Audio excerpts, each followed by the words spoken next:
Price has successfully passed nearest resistance. In this case, we can use Fibonacci retracement to find out entry levels.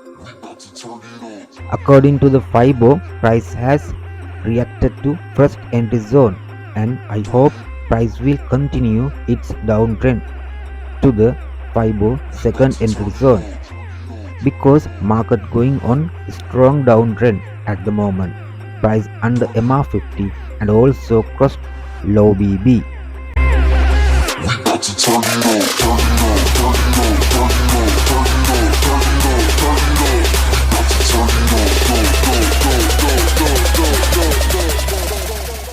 Now let's see what will happen to this setup.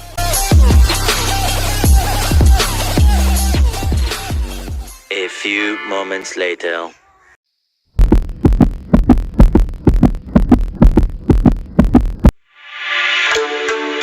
Price successfully reacted to Fibo second entry zone.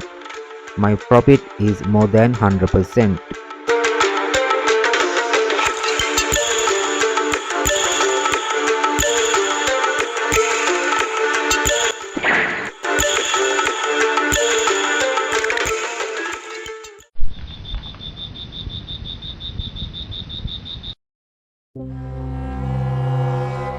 I never back down because I'm the warrior, and warriors never give up. They fight